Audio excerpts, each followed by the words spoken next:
12वां अध्याय परीक्षित का जन्म। शौनक जी ने कहा, अश्वत्थामा ने जो अत्यंत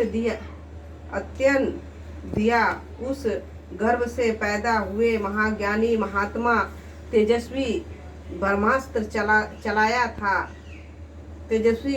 चलाया था उससे उत्तरा का गर्भ नष्ट हो। परीक्षित के जिसे सुखदेव जी ने ज्ञान उपदेश दिया था जन्म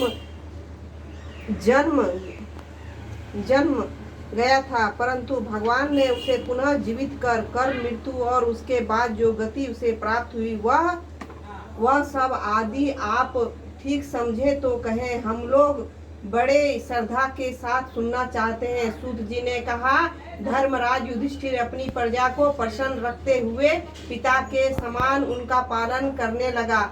भगवान श्री कृष्ण के चरण कमलों का सेवन से वे समस्त भोगों से निसर्प हो गए। शौनकादि ऋषियों उनके पास अतुल संपत्ति थी। उन्होंने बड़े बड़े यज्ञ किए थे तथा उनके फल स्वरूप श्रेष्ठ लोकों का अधिकार प्राप्त किया था।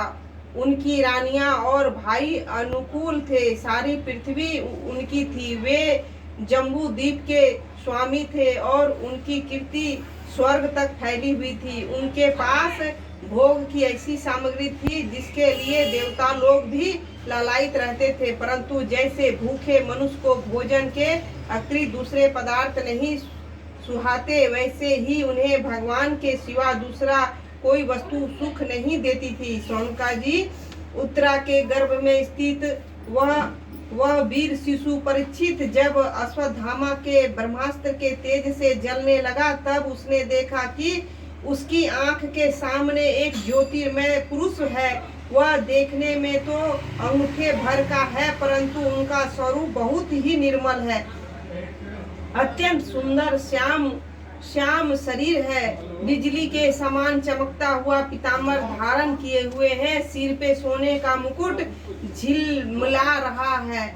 उस निर्विकार पुरुष के बड़ी ही सुंदर लंबी लंबी 4 भुजाएं हैं।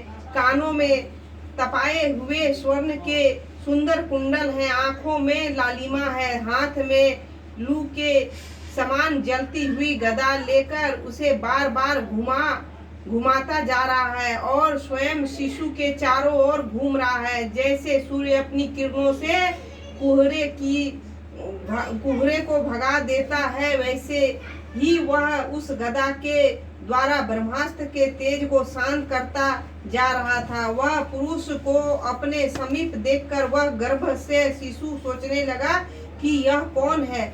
इस प्रकार उस 10 माह के गर्भ से शिशु के सामने ही धर्मरक्षक अप्रेमय भगवान श्री कृष्ण ब्रह्मास्त्र के तेज को शांत करके वही अंतर्ध्यान हो गए।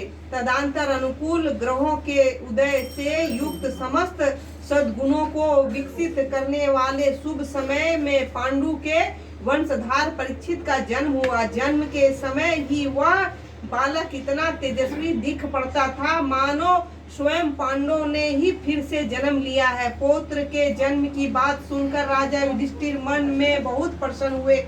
उन्होंने धौम्य कृपाचार्य आदि ब्राह्मणों से मंगलावाचन और जात कर्म संस्कार करवाए। महाराज युधिष्ठिर दान के योग्य समय को जानते थे। उन्होंने प्रजा तीर्थ नामक काल में अर्थात नाल काटने के पहले ही ब्राह्मणों को स्वर्ण गोए पृथ्वी गांव उत्तर जाति के हाथी घोड़े और उत्तम अन्न का दान दिया।